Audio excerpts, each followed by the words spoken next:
좋습니다. 이제 경매하고 매수 신청 대리하고 좀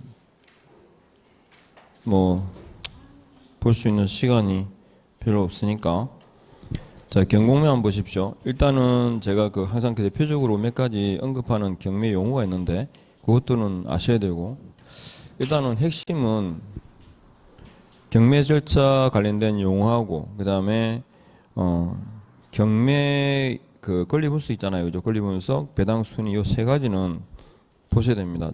먼저 경매 절차, 경매 신청 있죠? 경매 신청하는데 일단 두 가지죠. 담보권에 의해서 경매 신청이 이루어지든 아니면 집행 권한에 의해서 이루어지든, 그죠? 그러니까 경매 나오니까 일단은 집행 권한에 의해서 혹은 담보권, 변제기가 도래한 담보권에 의해서 이루어지는 경매 신청입니다. 그래서 우리가 이 경매 신청이 이루어질 때 집행 권한에 의하는 경우를 뭐라 그러죠? 이걸 강제 경매, 담보권에 기한 경우를 우리가 담보권 실행을 위한 경매 혹은 이제 이걸 임의 경매라고 얘기합니다. 그리고 임차 보증금, 판결문, 집행 권한 세 가지는 연결되어 있죠. 임차 보증금, 그다음에 판결문, 집행 권한 이해하십니까? 임차 보증금을 돌려받지 못하면 임차 보증금 반환 청구 소송을 할 거고, 그 소송에 의해 가지고 판결문이 나올 거고, 판결문이 뭐다? 집행 권한입니다. 그게 강제경매. 경매 신청하게 되면 그게 보시면 며칠이죠? 경매 신청에 대해서 이 2일 이내에 경매 개시 결정 여부를 결정하거든요. 그러면 경매 개시 결정하고 그러면 어디 하겠어요? 해당 부동산 등기부에다가, 그죠? 강제경매, 임의경매 여부를 기재합니다. 그러면 이제 그게 뭐냐? 경매 개시 결정 등기입니다. 경매 개시 결정 등기가 되면 이게 어떤 의미죠? 외부에다가 이 물건이 경매 처분될 거라는 사실을 알리는 거잖아, 그죠? 그러니까 최소한 임차인이 혹은 유치권자가 그 점유를 개시할 때 언제까지는요? 경매 개시 결정 등기 전에는 점유를 개시해야 됩니다. 대항 요건을 갖춰야 되고, 그래야 알고 한 게 아니잖아요, 그죠? 예, 그래서 임차인으로서 혹은 유치권자로서 보호받을 수 있습니다. 그 다음에 배당 요구 종기 결정 및 공고 그랬는데 우리가 매각기일이 있고 매각결정기일이 오잖아요, 그죠? 그럼 일반적으로 경매 절차상에서는 매각기일이라 대답하면 돼요. 매각결정기일은 딱 하나, 대표적으로 농취증, 예, 그렇게 이해하시면 돼요. 그래서 첫 매각기일 이전에 법원이 정한 날까지 돼 있고, 그 다음에 매각 준비 단계에서 뭐냐면 경매 개시 결정의 송달, 그 다음에 채권 계산서 제출의 최고, 이해관계인에게 최고, 그 다음 물건 현황조사와 감정평가가 이루어지고, 그래서 감정가라든지 현황조사를 통해 가지고 뭐가 나온다? 최저 매각가가 결정됩니다. 최저 매각 가격. 그러니까 채무를 변제하려면 최소한 이 정도 금액에는 팔려야 된다라고 생각하는 거 있죠. 그 금액이 최저 매각가입니다.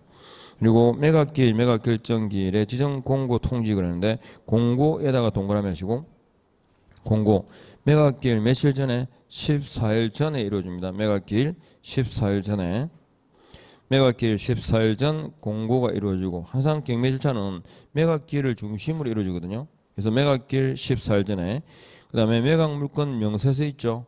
그 경매물건에 대한 정보를 알 수 있는 매각물건 명세서는 매각기일 며칠 전에 7일 전까지입니다. 보통 7일 주기입니다. 그 다음에 매각을 실시한다 할 때 딱 여기서 기억할 건 세 가지예요. 일단 매각 방식이 몇 개 있더라? 세 가지. 기일, 기간, 호가 세 개 있죠. 그리고 매각 실시에서 매수 신청, 즉 내가 이걸 사겠다라고 신청하는 사람은 매수 신청 보증금을 내죠. 매수 신청 보증금, 입찰 보증금 보입니까? 이게 최저 매각가의 10%입니다. 최저 매각가의 10%. 그리고 최고가 매수 신고인을, 즉 최저 매각가 이상으로 입찰하는 사람들이 있겠죠. 그 중에서 제일 높은 금액으로 쓴 사람이 최고가 매수자가 됩니다. 그래서 최고가 매수 신고인, 최고가 매수 신고인을 결정하고, 최고가 매수 신고를 받고, 그 다음에 최고가, 그러니까 또 차순위 매수 신고인도 있겠죠. 차순위 매수 신고인도 있을 거고, 그럼 최고가 매수 신고가에다가 매수 신청 보증금 있죠. 보증금을 뺀 금액보다 이상이 아셨죠? 금액 이상으로 입찰한 사람이 뭐가 돼요? 차순위 매수 신고자가 됩니다. 아셨죠? 차순위 매수 신고자, 이거 계산하는 문제 나왔었죠? 예를 들어서 자 경락가가 4억이고 최고가 그러니까 어디 갔노? 최고가 최저 매각가가 2억이다. 최저 매각가가 2억이면 차순위 매수 신고가는 얼마일까요? 3억 8천 맞죠? 4억에다 빼기 여기 최저 매각가의 10%가 뭡니까? 10%가 매수 신청 보증금이니까 그럼 2천만 원이죠. 2천만 원을 뺀 금액 이상으로 입찰한 사람. 그러니까 얼마? 3억 8천 이상으로 입찰해야 차순위 매수 신고자 됩니다. 그 얘기입니다. 그리고 1길 2의 입찰이라는 말은 이것도 그냥 자꾸 눈으로 보면 돼요. 1길 2의 입찰이라는 말은 오전에 하잖아. 한 번 하고 유찰되면 그날 하루 다 하는 거 한 번 다 하는 거야. 근데 이거는 1길 2회잖아요. 그러면 1길에 그 한 번 절차 이루어진 거 있잖아요. 전체 그 사건 번호 가지고 이루어지는 그 절차 한 번이 1길이에요. 하루 횟수에 따라 가지고 오전에 유찰됐죠. 오후에 그러면 다시 2회 때 하는 저감될까? 안 돼요. 1길이 한 번이에요. 저감률은. 그러니까 그 1길 2회 입찰했는데 유찰되잖아요. 그죠? 그럼 다시 또 날 잡겠죠? 그때는 저감이 되겠죠. 그러니까 1길 2회 입찰에 오전에 유찰되고 오후에 또 한다고 20% 그죠? 30% 이거 저감하고 난 다음에 이루어진 게 아니라 똑같은 조건을 해요. 이해하겠죠? 저감 없이. 1길 2회 입찰이니까 한 번 더 하는 거죠. 기회를 한 번 더 해주는 거죠.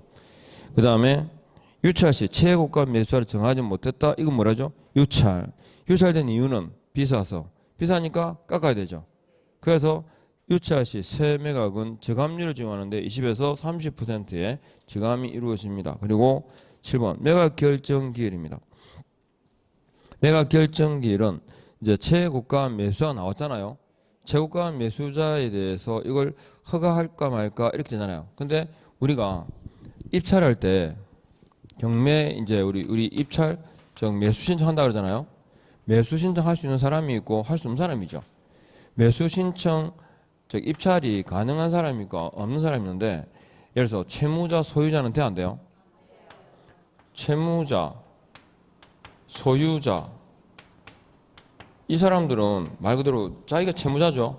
당연히 안 되는 거고 그 다음에 공정한 경매 절차를 방해할 수 있는 요소들 그러니까 감정인 그 다음에 집행관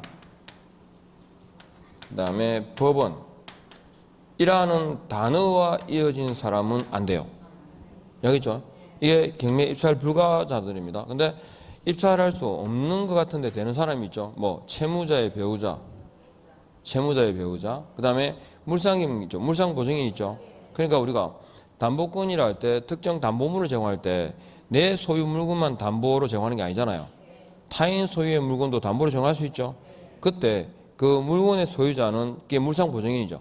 물상보증인은 입찰할 수 있을까 없을까? 봐봐요. 물상보증인은 이 경매 있잖아요. 경매. 채권 채무하고 관계 있는 사람이 아니야. 담보물을 제공했잖아요. 우리가 입찰을 못하게 하는 건 뭐냐면 경매 절차 방해라든지 혹은 매수할 수 있는 여력이 없다고 생각하기 때문이에요. 근데 채무자의 배우자는 왜 입찰이 될까? 부부 별산자거든요. 부부 별산자예요. 그러니까 A 그 남편이 채무자라고 B가 돈이 없다는 건 아니에요. 그러니까 그 채권 채무 관계하고는 별개의 문제거든요. 그러니까 채권 채무 관계하고 물상 보증이라고 관계 있어 없어? 전혀 관계 없어요. 내 소유의 물건을 담보로 집이 한 3개 있어가지고 한 개를 담보로 제공했을 뿐이지 아셨죠? 내가 채권 채무 관계하고 관계 없고 이 사람은 경제적 여력이 있는 사람으로 보거든요. 그러니까 입찰해도 아무 문제가 없어. 직접 이 채권 채무하고는 아무 관계 없는 사람이기 때문에. 그러니까 대표적으로 이 입찰 가능자로 나오는 게 뭐냐면 금방 보신 것처럼 채무자의 배우자 그리고 물상보증인 임의경매에서의 물상보증인 같은 이런 사람들이 경매 입찰이 가능한 사람입니다. 안 될 것처럼 보이지만 아셨죠? 그래서 요거 두 개 좀 참고하시고 그래서 일단은 거기에 매각 결정기일은 뭐냐면 최고가 매수자에 대해서 매각을 허가할까 말까 하는 거예요. 그러니까 예를 들어서 채무자라든지 소유자라든지 이런 사람들이 입찰해가지고 제일 높은 금액 썼어. 그럼 이 사람들은 낙찰시키면 돼요? 안 돼요? 안 돼요. 대표적으로 또 농지가 경매 물건 나왔죠. 농지가 매각 물건으로 나왔는데 농지를 취득할 자격이 없는 사람, 즉 농사 지을 의사도 없고 단지 투기 목적으로 농지를 살 수 있잖아요. 그런 사람에게는 허가하면 돼, 안 돼? 안 되죠. 그걸 증명하는 게 뭐죠? 농지 취득 자격 증명이잖아요. 그러니까 농지 취득 자격 증명은 계약의 효력과는 관계없죠. 그건 뭘 증명하는 거죠? 이 사람은 농지를 취득할 자격이 있다라는 사실을 객관적으로 증명할 뿐이에요. 그냥 공적 증명이지 매매 계약의 효력 발생 요건이 아니에요. 그러니까 농지를 사고 파는데 농지증을 발급 못 받았다 해가지고 그 농지에 대한 매매 계약 자체가 뭐가 됩니까? 그건 아니잖아요. 그러니까 이건 증명하는 거죠. 내가 이 농지에 입찰해 가지고 낙찰을 받아서 내가 소유권 취득해도 된다. 아셨죠? 농지를 취득할 자격이 있다라는 사실을 증명하는 게 뭐라고? 농지증이에요. 그래서 농지증을 갖다가 언제 제출한다고? 매각 결정기일에. 그러니까 농지 취득 자격 증명을 확인하고 이 사람 농지를 취득할 자격이 있구나 라고 하고 난 다음에 만나고 매각 허가 여부를 결정해 주는 거죠. 여기죠. 결정해서 매각 허가 여부를 결정할 때 내용을 확인한다는 얘기입니다. 그 다음에 결정이라든지 명령에 대한 불복이 뭡니까? 항고입니다.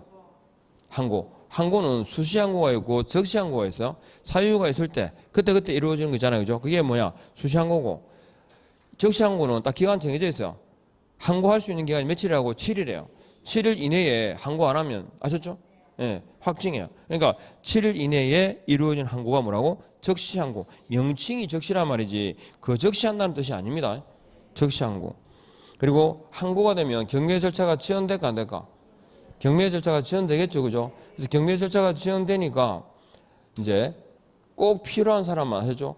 이유 있는 사람만 하라 해가지고 항고 보증금을 공탁하게 됩니다. 항고 보증금은 금전으로만 이루어지죠. 금전 및 뭡니까? 금전 또는 법원 인정한 유가증권입니다. 돈만 가는 게 아니고요.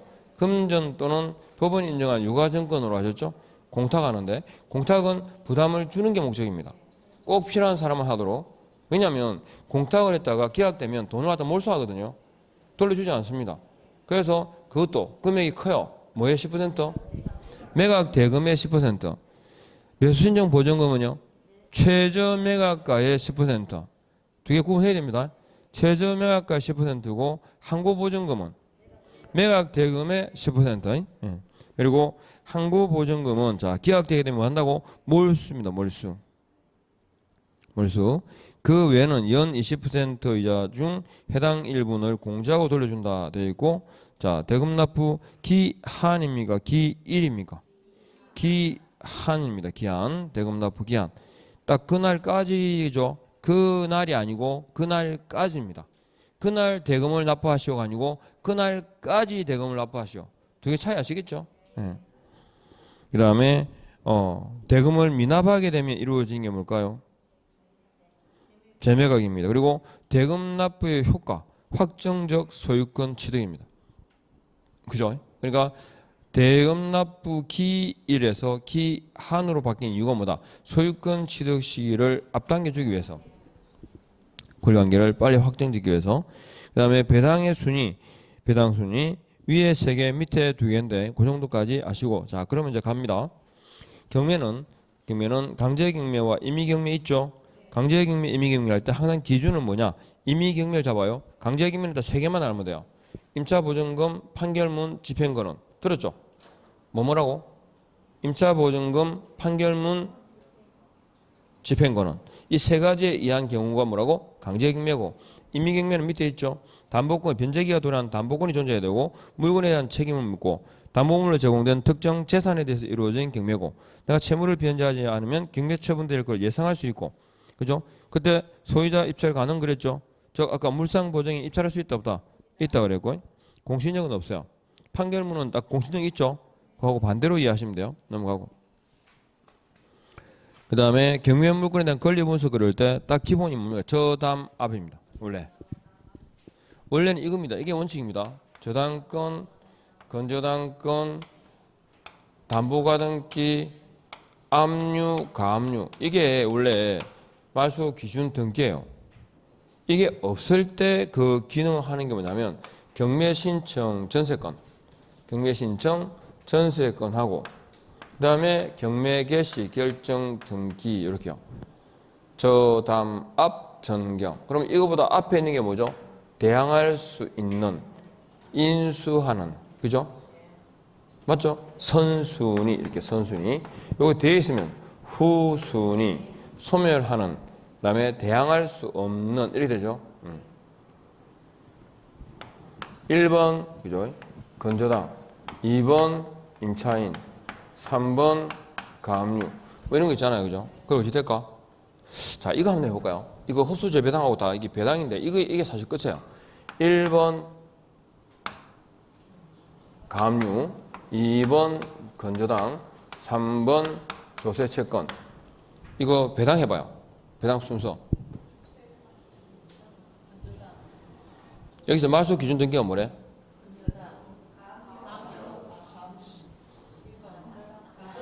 가압류 있잖아. 이거 저 다음 압류할 때 가압류까지. 그럼 여기서 말소 기준 등기가 뭐예요?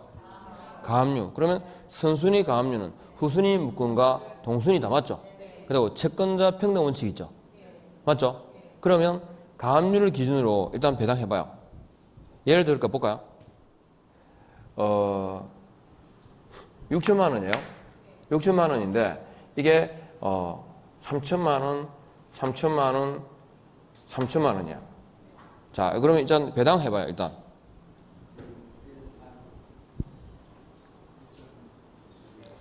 첫 번째 이게 첫 번째입니다. 1, 2, 3입니다. 그죠? 1, 2, 3.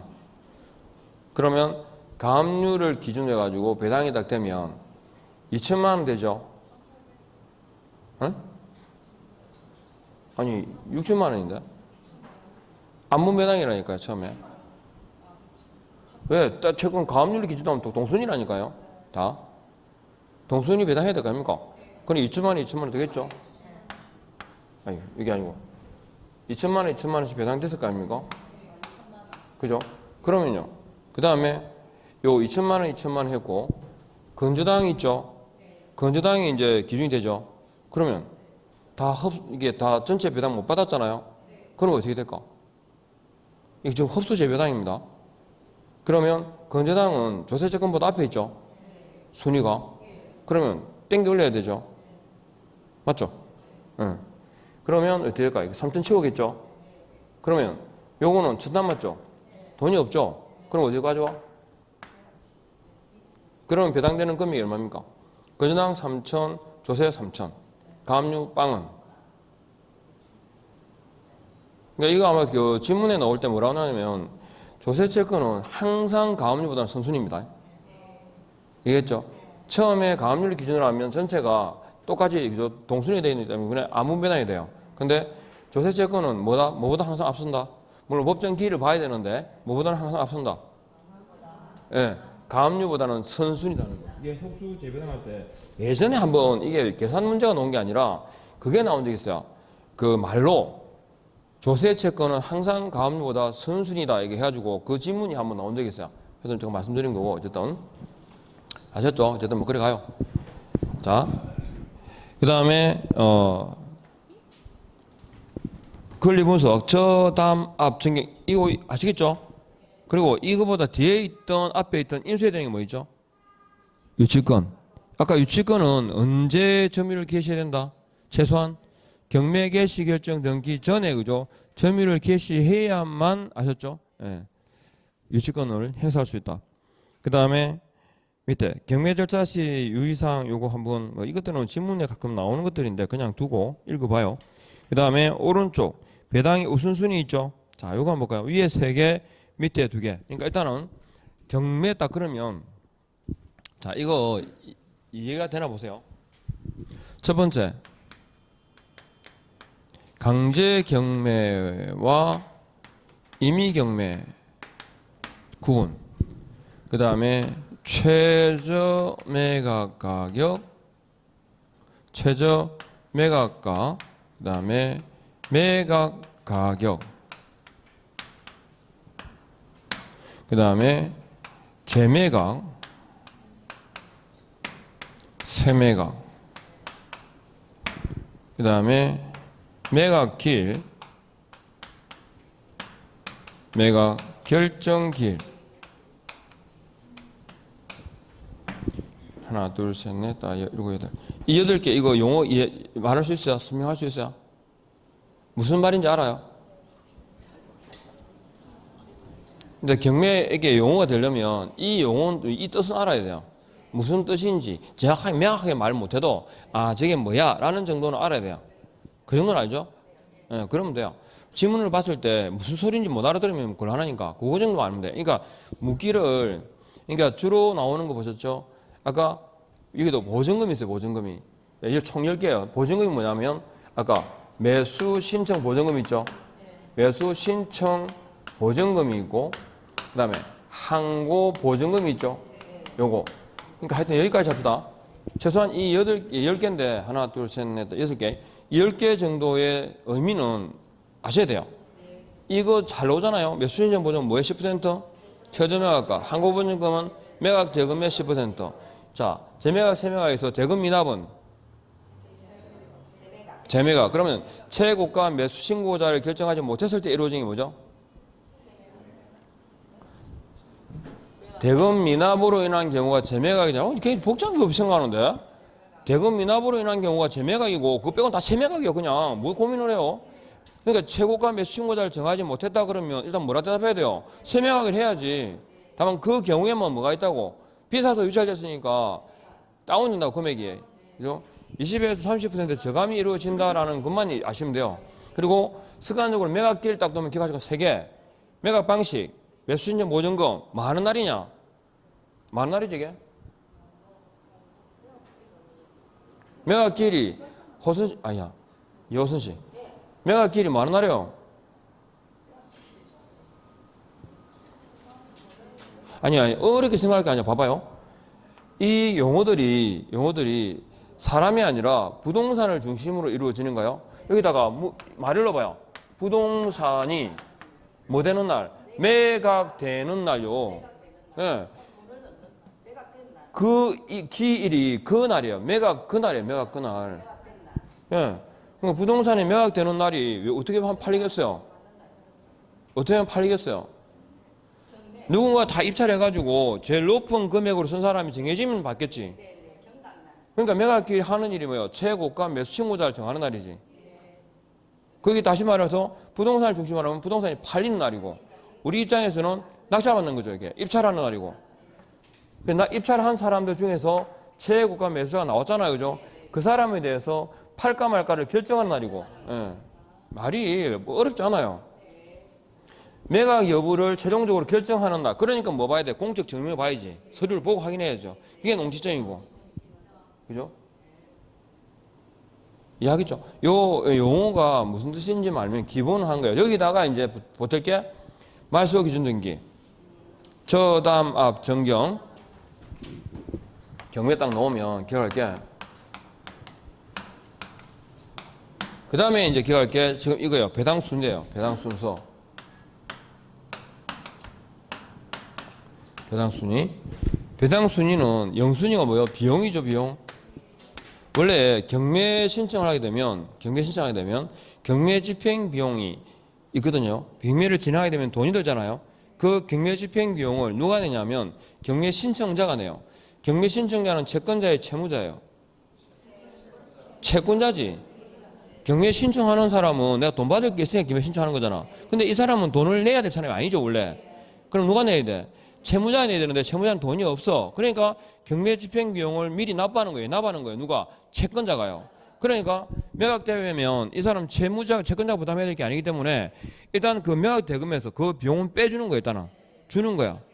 그죠? 그리고 경매 집행 비용 B로 끝나는 게 제3취득자의 필요비 유익비라고 나와요. 그게 뭐냐면 저당권이 설정됐죠. 저당권 설정 이후에 임대차 계약을 체결한, 예를 들어서 이게 늘 예를 드는 건데 이게 요 시가 4억짜리에 요 청이 레스토랑이에요. 이 레스토랑이 원래 이 A라는 사람이 있잖아요. 운영하다가 은행에다가 돈을 빌렸어요. 저당권 설정했고 A가 4억, 저당권 설정 이후에 4억짜리, 시가 4억짜리예요. 4억에 대해서 저당권을 설정해가지고 돈을 빌렸겠죠. 그 당시 이때 은행에서 평가한 금액은 얼마짜리라고? 4억짜리였어. 그럼 이제 경매 처분되잖아요. 그럼 얼마짜리 레스토랑을 사고 팔면 돼? 경매 처분하면 4억짜리 저 레스토랑을 처분하면 되죠, 그죠? 예. 그런데 A가 저당권 설정 이후에 B하고 임대차 계약을 체결한 거예요. 임대차 계약을 체결해가지고 A하고 B하고 있잖아요. 사이에서 이 임대차 계약이 체결된 거 이 B가 인수해가지고 안에 그죠? 인테리어하고 분위기를 완전히 바꿨어요. 그래가지고 돈을 투자했겠죠. 이게 필요비 유익비예요. 돈을 투자했는데 지금 현재 이게 외부에서 시가를 평가하기는 얼마에 내놓으면 팔겠냐 그러니까 이게 한 감정가가 5억 정도 나와요. 이해하겠죠? 그러니까 5억짜리 나오면 그러면 지금 은행에 A가 이뿐만 아니라 이걸 날리기로 했거든요. 레스토랑을 날리기로 했는데 그럼 채무를 변제 안 했을 거 아닙니까? 그럼 은행에서는 이제 집행하겠죠. 집행할 때 은행의 저당권 실행에 따른 그 경매 집행할 때 그 대상 건물은 얼마짜리 넣으면 돼? 4억짜리면 돼요. 근데 지금 시가 감정가 얼마라고? 5억이에요. 얼마가 올라갔어? 1억은 누구 몫이다? 임차인 몫이라는 거죠. 그게 제3취득자의 필요비 유익비예요. 이해하겠죠? 정가된 가치는 임대인 거 아니거든. 임차인 거거든요. 그러니까 원래 경매 물건 목적물 대상, 목적 대상에 가치하고는 관계없는 거야. 정가된 가치. 그래서 이 부분은 누구한테? 임차인에게 주는 게 맞다는 거지. 그게 B라고 해요. 비용. 이해하시겠죠? 그런 뜻이에요. 그래서 이게 비용이고 1순위가 뭐겠어요? 채로 해야 되는 거. 근데 0순위 원래 우리가 그 분양받을 때도 0순위는 순서가 아니죠. 먼저 그냥 준다는 거잖아. 그러니까 순위로 제일 빠른 게 뭐예요? 채요, 채. 그래, 채요. 최우선이라는 게, 그죠?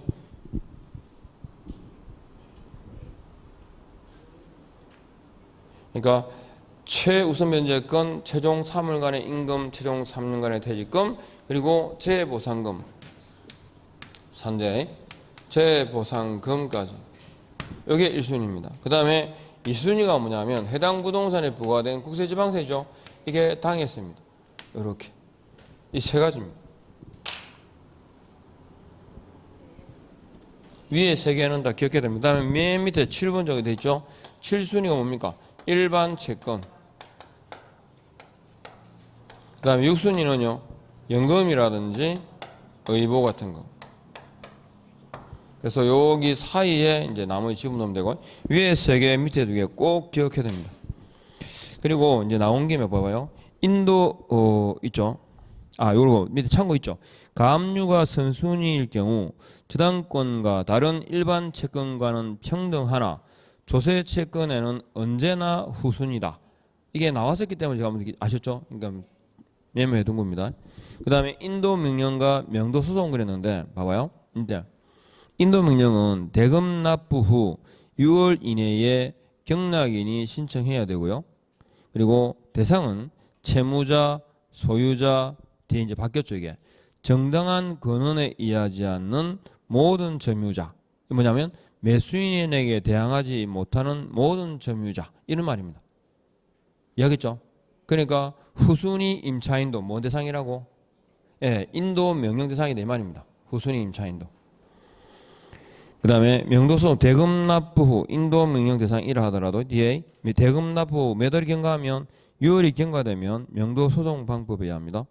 그 다음에 공매와 경매가 나오는데 일단 공매의 장점이 여러 가지가 있는데 대표적으로 3번 보십시오. 안전성 제고가 되어 있는데 원래 금융기관 등이 소유하고 있는 부동산 등 있죠. 이거 갖다가 이거 처리하거든요. 그러면 법원 경매, 그러니까 비업무용 부동산 같은 거, 그러면 법원 경매 과정을 거치면 어떻게 되겠습니까? 거기에 설정되어 있던 권리들은 다 말소가 되겠죠. 말소가 되고 난 상태에서 자산관리공사에다가 위탁 매매가 돼요. 그럴 때의 대상 부동산이에요. 그대로 권리분석의 부담이 적다. 같은 말로 권리관계가 안전하다. 권리분석의 부담이 적다. 같은 말이에요. 그리고 4번 할부구입 최장 5년 기간 내에서 대금 분납이 가능합니다. 대금 분납이 최장 5년 기간 내에서. 그리고 맨 밑에 10번 명도 책임의 부담 없음 그랬죠. 원래 우리가 경매 입찰할 때 사실 부담스러운 게 이거거든요. 낙찰 받았는데 점유자하고의 관계에서 신랑이잖아요. 이거 이런 걸 막 해야 되니까 그것 때문에 그래서 요게 명도 책임이 자산관리공사 그 다음에 금융기관에 있습니다. 그 다음에 공매의 그러니까 대표적인 게 일본의 비업무용 부동산 공매고요. 비업무용 부동산 공매고 근데 비업무용 부동산 공매다 그럴 때 경민공매 차이 묻잖아요. 경매의 장점이 뭐냐면 공법상의 규제를 면제한다. 즉 토지거래 허가 면제하고 또 뭐일까? 가격이 싸다는 게 장점이에요. 그런데 이 공매는 토지거래 허가 대상이다 아니다? 허가 대상이거든요. 그런데 3회 이상 유찰되면 3번이나 유찰되었다는 말은 인기가 없는 거죠. 그래서 3회 이상 유찰되면 토지거래 허가를 면제합니다. 요거. 그다음에 압류부동산 공매 보입니까? 그러니까 진하게 되어 있는 것만 보세요. 공매 장점이 없어요. 왜? 경매와 동일합니다. 용어는 공매인데 실제로는 뭐랑 똑같다? 경매와 같다 봐요. 그리고 저감률만 10%예요. 아까 경매는 뭐였죠? 기본이 20%고 20에서 30%의 저감이 이루어집니다. 자, 이렇게 하고 오른쪽에 문제 한번 보십시오. 차순위 매수 신고는 그 신고액이 최고가 매수 신고액에서 그 보증금을 뺀 금액을 넘지 않는 때에만 할 수 있다. 그죠? 넘어야 됩니다. 매각 허가 결정이 확정되어 대금 지급 기한의 통지를 받으면 매수인은 그 기한까지 매각 대금을 지급해야 한다. 맞죠? 매수인은 매각 대금을 다 낸 후 소유권 이전 등기를 축탁한 때 매각 목적인 권리를 찬다. 권리에 대한 확정적 취득은 언제? 대금 완납시입니다. 그죠? 대금 완납시. 리얼 매각 부동산의 후순위 저당권자가 경매 신청을 하여 매각되어도 선순위 저당권은 매각으로 소멸되지 않는다. 항상 소멸하는 권리잖아요. 항상 소멸하는 권리가 이거예요. 저 다음 앞에요. 건저당권, 저당권, 담보가등기, 가압류, 압류까지 아셨죠? 항상 소멸하는 거. 됐습니다. 넘어갑니다. 그 다음에 매수신청 대리 등록. 자, 매수신청 대리 업무를 하고 싶다. 누가? 개공이. 개공 중에서도 누가? 법인인 개공, 공인중개사인 개공입니다. 부치상 개공은요? 불가합니다. 그러니까 공인중개사라든지 소공이라든지 부치상 개공은 등록 신청자가 돼야 안 돼요? 안 돼요. 안 되는데 가끔 나와요. 그리고 매수신청 대리에서 가장 중요한 거 별표 한 100개 됩니다. 우차입보. 이게 매수신청 대리의 업무 범위죠. 이건 언제? 입찰에서부터 낙찰받을 때까지 그 입찰장에서 입찰 부분이 있죠. 그 입찰장에서 이루어지는 행위에 대한 대리입니다. 입찰장 나와버리면요. 대리 범위 들어있지 않아요. 그러니까 그 안에서 이루어지는 거예요. 그러니까 입찰표를 작성해서 제출하죠. 그 다음에 보증의 제공과 보증 반환 신청행위, 차순위 매수 신고, 차순위 매수 신고 지 포기, 그다음 우선 매수권 다 우차 입봉 해당되는 데다가 동그라미 할 수 있죠. 그 다음에 공인중개사법의 내용과 같은 건 안 보셔도 돼요. 세 번째, 자 등록 관청이 하자. 우리가 등록 관청에 등록 신청하는데 등록 관청 자리에 뭘 집어넣을까요? 지방법원장을 넣으시면 돼요. 지방법원장을 넣으시고 그리고 이번에 등록 요건에 1번, 2번을 딱 묶잖아요. 1번, 2번 묶고 뭡니까? 공인중개사인 개공, 법인인 개공 이 말입니다. 그러니까 공인중개사이거나 중개법인일 거 그래가지고 오해하셔가지고 공인중개사가 등록이 된다고 오해하시면 안 돼요. 2번하고 결합돼야 돼요. 아셨죠? 그 두 개가 뭐였다고? 등록했으니까 이제 개공이죠. 그러니까 공인중개사, 소공, 부치상 개공, X. 그 다음에 오른쪽. 공인중개사법상의 실무 교육을 받으면 1년이 경과되기 전이라면 경매 실무 교육은 따로 받지 않아도 되죠. 예, 그러면 큰일 납니다. 경매 실무 교육은 별개죠. 경매 실무 교육 별개고 그리고 법인의 경우 누가 받을까? 대표만. 법인 대표만 받습니다. 대표만. 그 다음에 보증보험 공제 가입 공탁 그러니까 옆에 적죠. 뭐라고? 보증 후 등록이라고 적으세요. 보증 후 등록입니다. 공인중개사법은 등록 후 보정이죠. 중요합니다. 이거. 이렇게 나올 뿐만 아니라 말을 오버해요. 말로. 매수신청 대리 등록을 한 개업 공인중개사가 이렇게 나와요. 매수신청 대리 등록을 한 개업 공인중개사가 돼? 안 돼? 안 되죠. 매수신청 대리 등록을 하려는 개공이지. 보정은. 그 다음에 결격사유 보고 자 제가 결격사유에서 두 번째 보니까 줄을 꺼놨는데 2년인 것 때문에 이거네. 보통 공인중개사법에 다 몇 년이었죠? 3년이잖아요. 그 다음에 여기 1번에 보니까 매수신청 대리 등록이 취소된 후 3년이 지나지 아니한 자 돼 있죠. 이것 때문에 나오는 게 뭐냐면 공인중개사법상 폐업 공인중개사법상 폐업 신고로 매수신청 대리 등록이 취소된 자는 3년에 적용받을까 안 받을까? 안 받죠. 그죠? 여기 등록 취소되고 3년이라는 말 때문에 앞에 공유사법상 표판자가 이렇게까지 이어져 나와요. 상관없죠, 그죠? 그 다음에 등록 절차. 자, 공유사법상에서 다른 건 차이가 없어요. 똑같은데 그 수입 인지 정지하고 차이가 있고 공유사법에는 7일이죠. 여기는 14일입니다. 그 다음에 실무교육 나오는데 실무교육은 유효기간은 똑같고 시도지사가 실시하는 실무교육을 여기서는요. 법원 행정처장이 지정하는 교육기관입니다. 교육기관이. 그리고 교육 대상자 보니까 공인중개사하고 법인은 누구? 대표자입니다. 대표자. 대표자인 공인중개사가. 그다음 손해배상 책임 보장 나머지 똑같아요. 공유사법의 내용과 같은 건 볼 필요 없어요. 그 다음에 5번 매수신청 대리 그랬을 때 직접 출석 줄 거놨죠. 어떤 경우든 대리 출석 불가합니다. 그리고 각 대리 행위마다 같은 말로 매 사건마다인데 가죠. 매 사건마다 각 대리 행위마다 그리고 같은 날 같은 장소는 뭐 할 수 있죠. 하나로 가름할 수 있다. 그 다음에 자 3번 매수신청 대리 사건 카드 비치 보입니까? 비치 보존 무조건 몇 년? 5년. 공유회사법에서는 3년, 5년 두 개 있죠. 자 3년짜리 뭐 있죠? 전국 확대, 전국 확대 이렇게 전국 확대. 계약서는요. 거래계약서는 그러면 이 제가 말씀드리는 것 중에서 소공과 이어지는 계약서 몇 개? 서식. 소공과 이어지는 서식 몇 개? 두 개. 설명서 거래계약서밖에 없어요. 전속중개계약서라든가 다른 기타 서식에 소공 따라오면 돼? 안 돼? 안 돼요. 책임을 강조하기 때문에 소공이 오는 겁니다. 그래서 설명서하고 거래계약서 있죠? 딱 두 개만 기억하면 돼요. 그 두 개 말고 전속중개계약서라든가 이런데 소속 공인중개사가 뭐 작성하지 않고 이래 되죠? 제재가 있어 없어? 없어요. 왜? 의무가 아니니까. 자, 그 다음에 갑니다. 확인 설명입니다. 확인 설명. 확인 설명과 근거 자료 제시. 똑같은 내용은 자, 확인 설명 사항 가운데 CD입니다. 일단 우리가 경매에 입찰하는 이유는 가장 주된 건 경제적 가치죠. 투자 가치가 있나 없나 하는 거니까. D. 소유권 취득에 따라 부담 인수할 권리 등 사항입니다. 언제요? 취득에 따라서요. 그죠? 그리고 자, 확인 설명서는 언제 위임인에게 교부하고 몇 년간? 5년간 보존하라. 그죠? 위임인에게 보존하고 5년간 보존한다. 무조건 5년 그랬죠. 보수는 수수료 실비입니다. 자, 보수와 실비라고 되어 있는데 줄 것이요. 언제 설명할까요? 위임 계약 전에. 그죠? 위임 계약 전에. 위임 계약 전입니다. 그 다음에 사건 카드에 기록하고 실비 그랬는데 통상의 실비는 수수료에 포함되기 때문에 따로 청구할 수 있다 없다? 없죠. 그러니까 근거리가 아니라 뭡니까? 원거리 출장비 교통비. 원거리 출장비 교통비가 실비입니다. 그리고 영수증을 교부하죠. 공유회사법에 영수증이 있다 없다? 없잖아요. 얘는 영수증이 있습니다. 그 다음에 수수료요일. 자, 상담 권리 분석은 얼마? 50만 원. 근데 요것도 예전에 한번 나온 적이 있는데 일괄매각 시 그러니까 세계 초과 시부터 이제 세계 초과 세계까지는 얼마라는 얘기죠? 그러면 50만 원이요. 초과 한 개당 얼마씩? 5만 원씩 증액되는 거예요. 그러니까 총 5개면 얼마? 60만 원.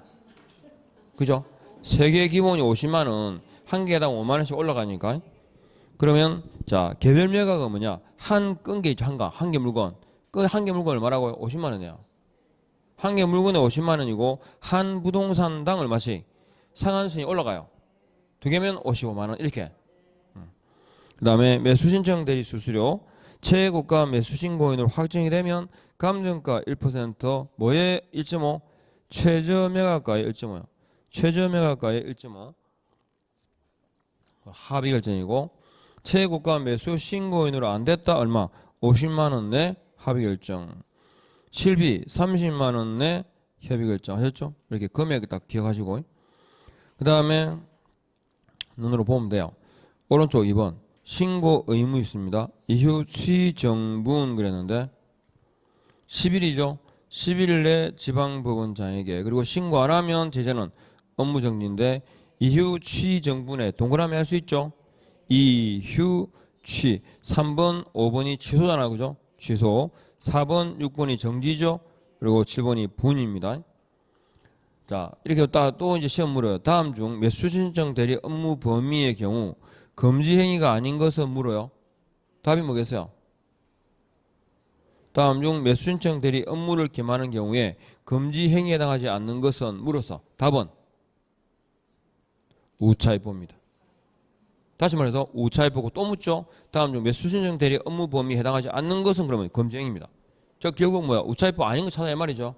그러니까 거기에 보면 매수 신청 대리인으로 매수 신청인이 된 경우 이 질문 나왔던 적 있죠. 혹시 지문에 본 적 있을 거예요.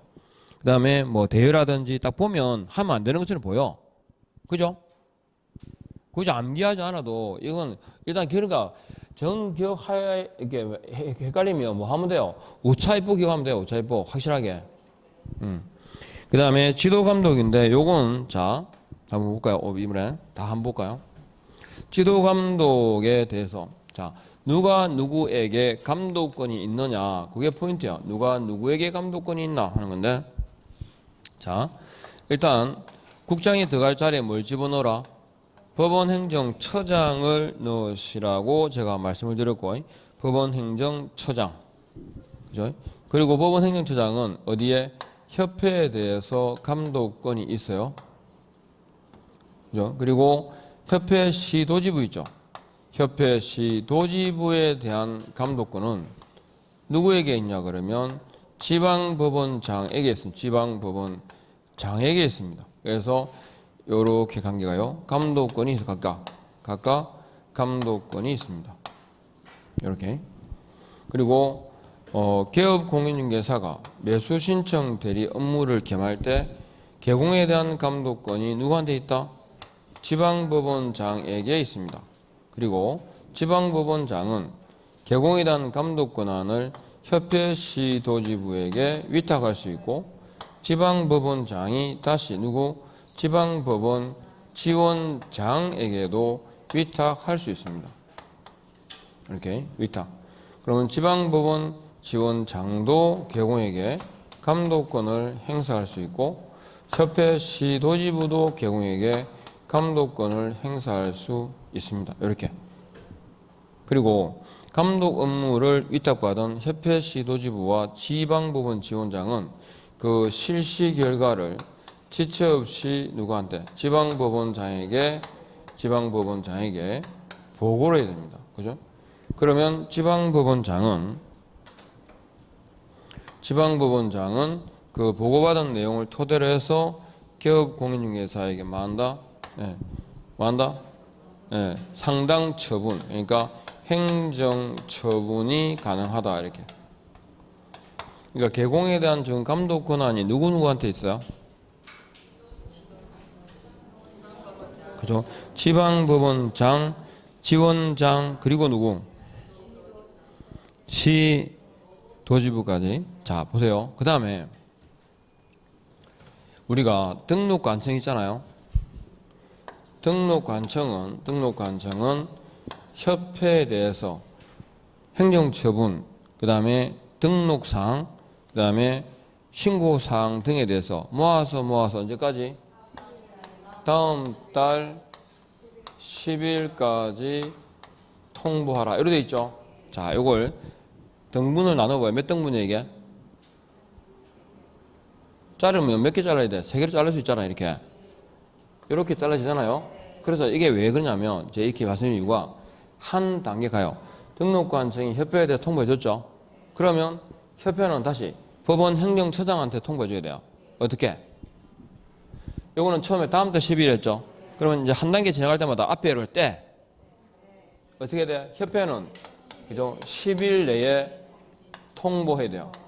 맞죠? 그러면 법원 행정처장은 지방법원장에게 뭐 해줘야 돼? 통보하여야 한다. 이렇게 돼요. 그러니까 이 방향으로 가면 하나씩 떼나가면 돼.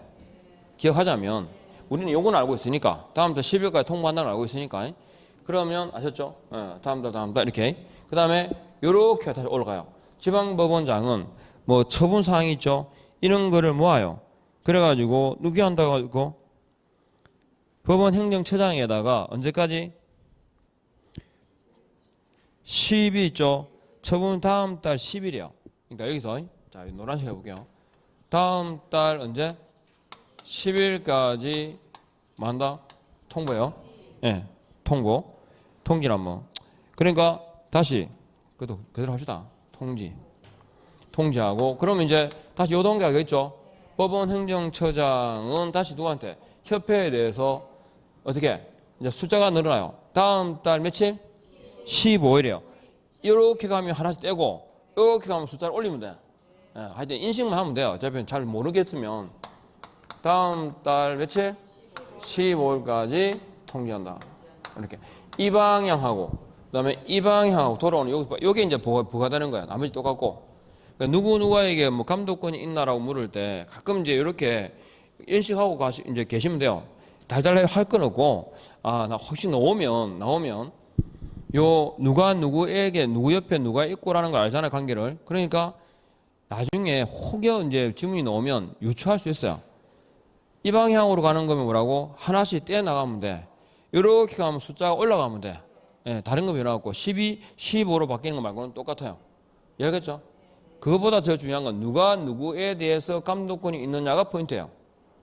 이해하겠죠? 예, 누가 누구에게 감독권이 있는지. 그 다음에 그럼 이제 위반에 대해서 상당한 처분한다 그랬는데 처분은 등록 취소하고 뭐 있어요? 등록 취소하고 정지가 있죠. 등록 취소와 업무 정지가 있어요. 업무 정지. 등록 취소는 절대적 등록 취소와 상대적 등록 취소가 있고 업무 정지는 절대적 업무 정지와 상대적 업무 정지 종류가 그러니까 이게 차이점이죠. 공인중개사법에서는 절대적 업무 정지라는 게 없잖아요. 요거. 그래서 일단 차이점. 그리고 공인중개사법상의 업무 정지는 6월을 초과할 수 없죠. 여기는요. 1월 이상 2년 이하입니다. 이렇게 업무 정지 기간이. 그리고 등록 취소 처분의 경우에는 어떻게 될까? 이 제거를 해야 되셨죠.